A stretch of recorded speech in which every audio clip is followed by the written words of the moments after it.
Greetings everyone, I'm Mar. Once again, this is my opinion. As you can tell from the title up there, I'm continuing my trek through the Disney Renaissance films. We are now on the film from 1992, directed by John Musker and Ron Clements.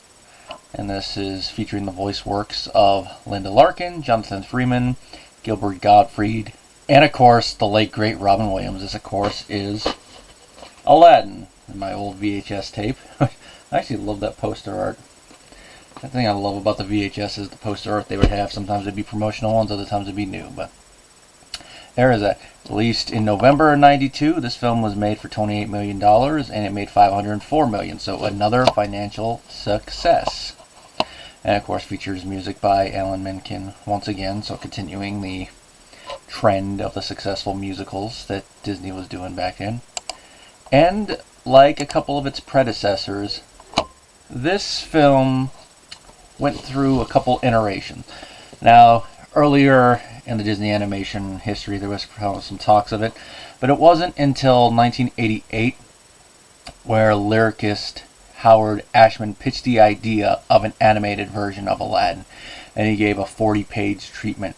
Now, with that one, he was remaining faithful to the original story. Now, I'm not going to really delve into the original story, but other than talking about loosely, like the original one, there was two genies, one involving a ring and the other involving a lamp. It was set in China. And there's a couple other differences. Like, if I remember right, I don't believe there is actually a main villain in the original story. I mean, there's a guy that is considered an antagonist, but he's not like a main villain in the sense we would think of it in a modern sense. Now, when Ashman pitched this, he was faithful to this story, but he was doing it in as a campy 1930s style musical. And of course, there would have been a 30s style genie to go with it. And of course, with his partner Alan Menken, they composed several songs, and of course they added characters such as Aladdin's friends, Babak, Omar, and Kasim, who, if that sounds a little weird, they ended up getting deleted. But I believe they were added back to the Broadway musical along with one of the songs they wrote. Of course, like most of the stuff with this, it's either going to go back to Kassenberg or Eisner. And with this one, it's Eisner. And part of the reason he turned it down at this point is he didn't think a story set in the Middle East would be commercially appealing. What did he know? And of course it was removed from active development. Now, since this was pre-Little Mermaid, he'd have a point there probably. Because it probably would have come, gone, made some money, but it might not have the same lasting power. But it also could have been that Aladdin could be where Little Mermaid is, and Little Mermaid could have been where Aladdin is. One of those big what-if scenarios. Now, Ashman and Menken, after this project fell through, they were recruited to compose songs for Beauty and the Beast, sometimes back around to the previous one. And that is, as we say, is history. Now, Linda Wolverton, who also worked on Beauty and the Beast, they used their treatment and she developed a draft. She was also inspired by an old film called The Thief of Baghdad. And part of the inspiration from there is, of course, the name of a villain named Jafar, adding an aged sidekick. Well, I should say that's the inspiration for the monkey Abu, and of course a human handmaiden for the princess, so taking some elements there. Now some people are going to say, well, that's just plagiarizing. Well, maybe a little bit, but I'm going to steal a Jim Cornette line. If you borrow from one person, it's plagiarizing, two or more, it's research. In this case, it's research. And if you're going to get inspired, steal from one of the better eras of film history. She was doing this, directors Clements and Musker joined the production, and they picked Aladdin from 3 different projects. The other 2 were Swan Lake, which I have a feeling that project probably died and then went over and became a different animated film from the 90s. It was not even made by Disney, but could have been also their interpretation of it. And King of the Jungle, which eventually became the next film we're going to talk about, The Lion King. And of course, before Ashman died in 1991, which I covered in the last video, he and Menken composed a handful of songs, 3 of which are in the final film, and those of course are Arabian Nights, Friend Like Me, and Prince Ali. And the last song Ashman composed was not even in the movie, even though it came back in the musical, and that is, it wasn't in the, actually this one wasn't in the musical, Humiliate the Boy. I'll be talking about that one later. Now the directors wrote a draft of the screenplay, and they delivered a story reel to Jeffrey Katzenberg in April '91. He thought that the script didn't quite engage its as another character from the 90s would say, it's not quite ripe yet. And on a day that they called Black Friday, he demanded that the entire story be rewritten without rescheduling the release date. Now, if you know your film history from the 90s, that can make or break. See Alien 3. Now, for this, it turned out the pressure was a good thing because, they had to knuckle down and crunch up. And now, he told Clements and Musker not to be fully dependent on Ashman's version, which I get why they were sticking close to it because Ashman was gone by that point, but it's one of those things of like, just because he's gone doesn't mean you have to stay 100% faithful to it. If you have to make changes for the story to work, make a change. And of course, one of the changes they ended up making was the removal of a minor character that was Aladdin's mother. And looking at the final film, it's hard to imagine what in the plot she would have done. And of course, it goes with the tradition of one or both of the characters being gone when it comes to parents. So Aladdin being an orphan makes a little bit more sense. Because there's like a couple little moments that have been like, that would have been interesting if she'd been around, like what would happen. And Katzenberg also influenced a plot element involving Jasmine's marriage, which originally they had it be age 16, but then they changed it to next birthday, which I get why he would throw that in there because the next birthday is a little bit vaguer, but I think for historical purposes, having it be 16 would have made a little bit more sense. Although when you think about it from the perspective of parents in the films made around this time, it's kind of a clash. Because we go from Triton arguing with his daughter, and she's like, but I'm 16, Dad, to this one's like, you're turning 16, you gotta get married. But then he also, different culture thing, and also human culture, mermaid culture. But having it be a little vague, I think, makes this film a little bit more accessible, and of course when you're translating the language, if you keep that little thing in there, it also adds to it.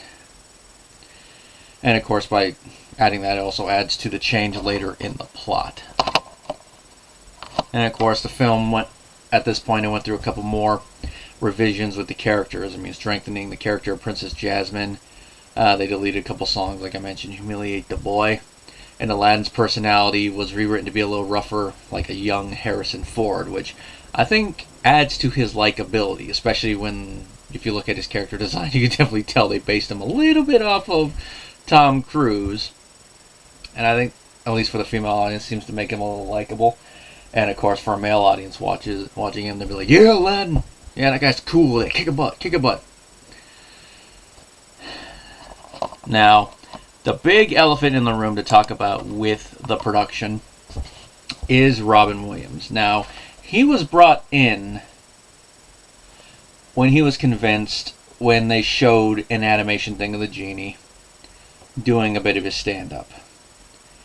And Williams agreed to do the film for scale, which at that rate would have been $75,000. Which, I'm just going to say, is still more than what I make in a year. But think about that, that's a scale pay in the 90s. It's probably a little bit higher than that now, but that's still pretty low compared to what he was normally making at the time, which was $8 million. Now, part of the reason he did that was a favor because he had made Good Morning Vietnam for Touchstone Pictures, which was owned by Disney. But he also made the deal that, okay, I'll do it for this, but you're not going to use my name nor my image for marketing. My character cannot take up more than 25% of advertising. Part of that, which of course, because the film that he made around that time, Toys, was going to be coming out a month after Aladdin. And he wanted to make sure there wasn't allowed to compete. Now, famously, or should I say infamously, Disney went back on both. Technically, Genie in the marketing is still 25%, but they made the other characters smaller. And of course, Genie was brought up in the marketing. And because of this, he had a falling out with Disney. Now, they attempted to soothe it by sending Robin a Pablo Picasso painting worth more than $1 million, but it didn't really work. And of course, because of this, when they made the first direct-to-video sequel that they ever did, The Return of Jafar, he declined to reprise the role, and Don Castellaneta, I always butcher his last name, the guy who voices Homer Simpson and of course plays my least favorite side character and Everybody Loves Raymond, replaced him. And of course, Dan would also replace him for the Kingdom Hearts games. Now, when Katzenberg was replaced by Joe Roth as the chairman, Roth was able to apologize to Williams in a way that actually sued them over, which is why Williams reprised a role in Aladdin and the King of Thieves in 1996. Now, the plot of the film is it takes place in the Middle Eastern city of Agrabah. Now, it does not mention where in the Middle East it is. It's like a vague part of Middle East. It's like fairy tale Middle East. Think of it kind of like how the previous film takes place in France, but they never really give an actual time period or where in France. It's like very vague. It's like fairy tale France. It's like fairy tale Middle East. And it involves a sorcerer and royal vizier named Jafar, who is seeking a magic lamp in a place called the Cave of Wonders.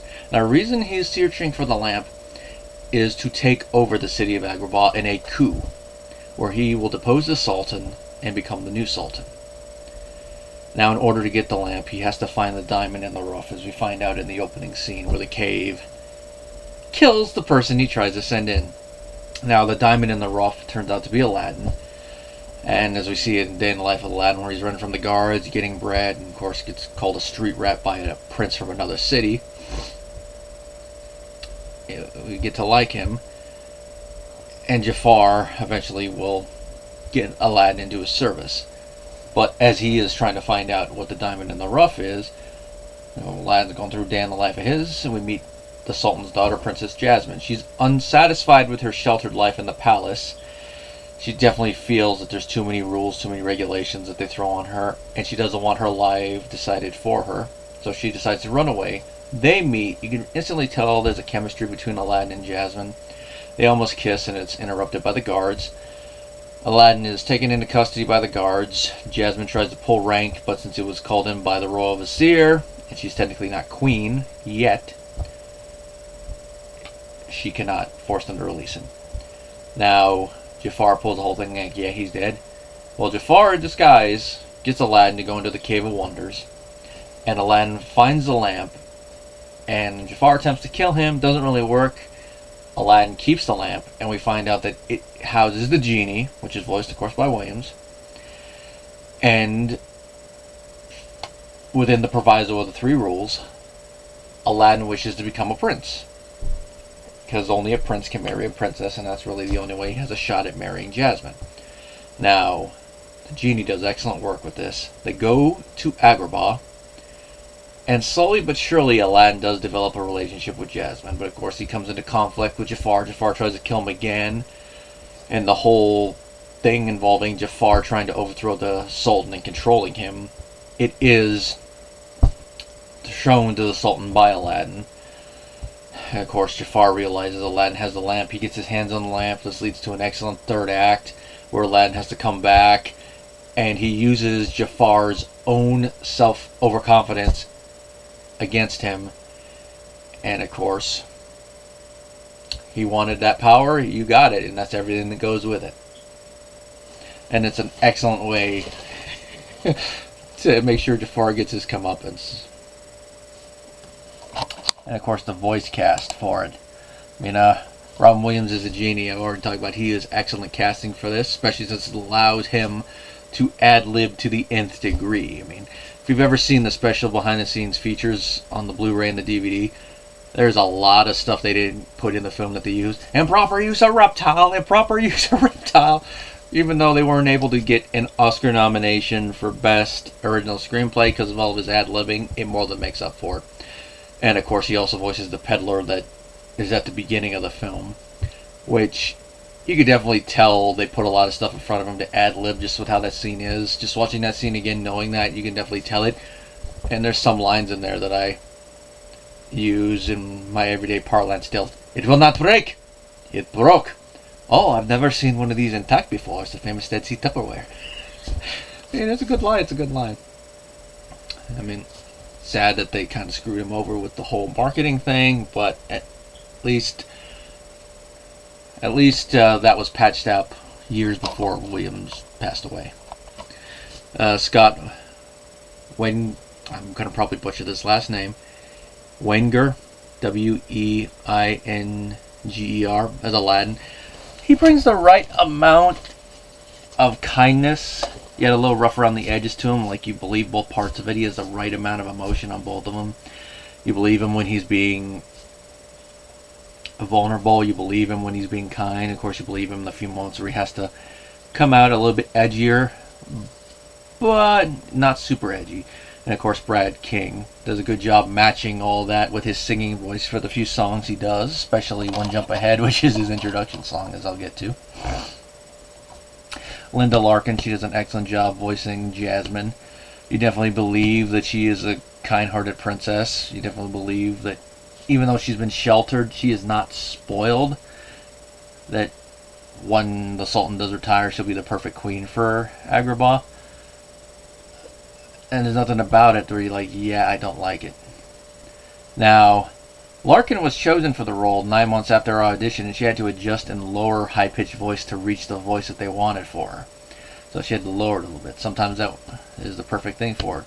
And of course, in this film, her singing voice is by Lea Salonga, which, like with Aladdin, definitely fits him. And of course, Jonathan Freeman as Jafar. Perfect villain casting for this power-hungry Grand Vizier. He hits all the right notes. I mean, when he's being a little bit more subtle evil, when he's trying not to sound manipulative, but anyone from the outside can tell he is. And then, of course, his over-the-topness. Like, the moment that really stands out for that is his laughter. Like, the end of his closest thing to a villain song when he's laughing. Perfect. And Jonathan Freeman's always good for this. I mean, he also voices Paimon in Hell of a Boss, even though he's only been in one episode, but he's always great to see. Of course, Gilbert Gottfried as Jafar's sidekick Iago the Parrot. A perfect thing. Now, the fun thing about that is that originally Jafar and Iago had alternate personalities, where Iago would be the more level-headed one, and then Jafar was going to be the more hot-headed one, which I'm glad they actually switched those personalities, because I don't think it would work as well. I mean, Jafar being able to do as much as he does, it would not work with Iago's personality. Douglas Seal as the Sultan definitely captures the naivety of the character, but you definitely believe that he is a kind-hearted ruler, and you can see why Jasmine is the way she is. And of course, Jim Cummings, a legendary voice actor he is, he voices Rasul, the captain of the guards. You can definitely tell it's him too, because it's that very familiar, gravelly voice. And he's lovely there. And of course, Corey Burton voices Prince Ahmed in a small little role. Then we got Charlie Adler as Kazim, the thief that Jafar tries to use in the opening scene of the movie. And then, of course, other little characters that pop up every now and then. Now, talking about the music, like you would expect when Menken is involved, the music is excellent. And of course, like I mentioned, Ashman was involved with it, but of course when he passed away, Menken had to get another partner, and of course he got Tim Rice, who he would team up with again on the following film. And of course, we got Arabian Nights, perfect opening song, but of course because of a little bit of controversy with Arab American groups over one line, which that line is where they cut off your ear if they don't like your face, and everything from the VHS release onward, it was changed to it's flat and immense and the heat is intense. I can understand why they would complain about it, especially in a more modern sense, but it's like in a time period where it's supposed to be medieval time period, especially in the same film where we see a potential thief's hand almost get cut off, you can complain about that? I mean, it is what it is, but I'll say at least the replaced lines still make sense within the film, even though you can definitely tell it was edited. I would like to know, did Williams actually record that one, or did they get a sound alike? Because you can definitely tell that it's edited in. And of course, One Jump Ahead, perfect introduction song for Aladdin and His Problems. That one was Tim Rice lyric one. Then the Reprise, which the Reprise is the closest that Aladdin gets to his own like solo type number where he gives his problems out, because he doesn't get one like Ariel did, he doesn't get one like Belle did, He doesn't get one like Simba does. Proud of Your Boy would have been the closest to that, but that is one that got deleted. Thankfully, he was put back in the Broadway show, and I've heard it a couple times. It is a good song, but in the final film, it really wouldn't make sense. And Friend Like Me, perfect introduction song for the genie, shows off Robin Williams excellently. And of course, same thing with Prince Ali, that really does show it off too. And of course, Whole New World, perfect romantic duet between Aladdin and Jasmine. And of course, it is the song that ended up being chosen to be popified for the end credits, where it was sung by Peabo Bison and Regina Belle. Perfect end credit song, and I love that version of it. And then of course the Prince Ali reprise, which is a mock version of the song written by Jonathan Freeman, which is the closest to a villain song he gets. Now, originally he was going to have Humiliate the Boy, which was going to be his sung after he got his hands on the lamp, and it was going to involve him humiliating Aladdin. Now, part of it was going to be with his magic, and the other part was going to be with the genie turning back everything he turned into stuff to make him a prince, where we're going to find out what exactly he turned into stuff to make that big parade. And this is part of the reason why the song is a little funny. There were gnats, there were rats, there were rodents, yes, diseased ones. I love the vocal performance, but considering it's a comedy song, it might have clashed with the tone they were trying to set at that point in the film. Definitely one that would fit more in a Broadway musical, where you can kind of adjust for the tone since it's in front of a live audience, but in a theatrical film, maybe not so much. And I think the reprise adds a little bit more to it, to where he's really mocking him, especially when he literally slaps him across the face. And of course, this is the last musical number in the whole film, so the rest of the film after this is serious. Another reason why going with a reprise that mocks everything probably is better. You know, it's kind of like in a film we're going to touch in a couple weeks, Mulan, where after a certain point in the film, no more musical numbers. Same thing here. Going for that same thing. It's something I never really noticed actively, like, huh. And of course, the tone's a bit darker after that.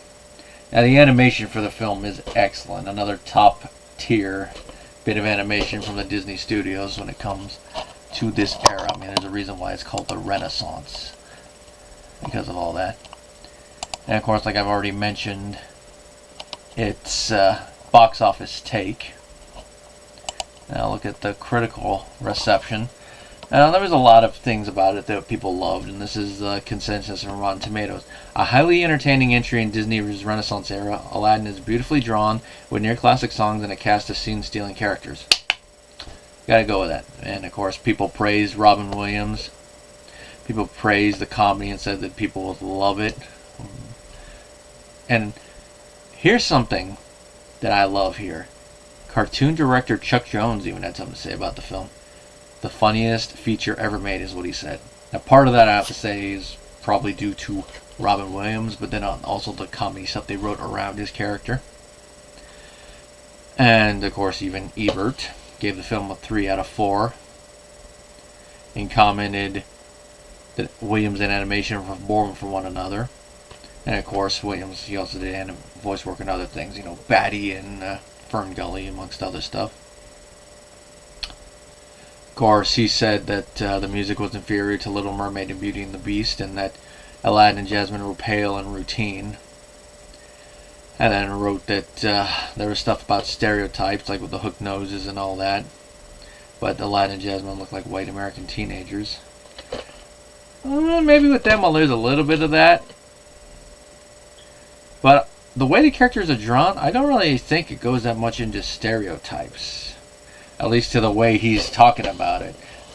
It'd have to be way more caricature, I feel, for it to be going too much into that. And I think in this case, that's just him looking for something to criticize in the film that's set in another culture, to try to sound more intelligent than he actually is. Then again, it seems to be one of my problems with critics in general. But with Ebert, there's a lot of times where him and his partner, they would come across that to me, which is why I don't hold them in high regard. Especially when they seem to have an axe to grind with certain genres. Now, the music criticism he gives, I can see it a little bit. But I think that's mainly because it doesn't have the same type of bombastic songs that Beauty and the Beast did, and a couple of the best ones from Little Mermaid. But I'd say some of the best songs in this film hold up with that. I'd say Whole New World holds up with that. I would say that Robin Williams' 2 songs hold up with it. Definitely do. Now, I think part of the reason that they don't seem to hold up to that same thing is that, technically speaking, the songs in this movie are written by 2 separate writing teams. So, got to take that into account and look at the better ones from that. And of course, it's a mixed one. I'd say it definitely as a whole holds up better than the Fallen one, even though I still do enjoy the following one because I've reviewed it once on here. Now, all in all, Aladdin, still, to me, an excellent entry in the Disney Renaissance. Definitely a worthy follow-up to Beauty and the Beast. And it's definitely still one of my favorite animated films of the 90s. Still a childhood favorite of mine. And I definitely see myself watching it again and again for years to come. And of course, if I ever do have children, definitely one I will show them. If you're kind of on the fence a little bit about it because of some of the more negative things that I did bring up in here, I'd say just ignore them, watch it. If you like the film, you like the film. If you don't, you don't. Then it is what it is. That's really all I have to say about this film. So next time, it's going to be talking about some lions. Till then.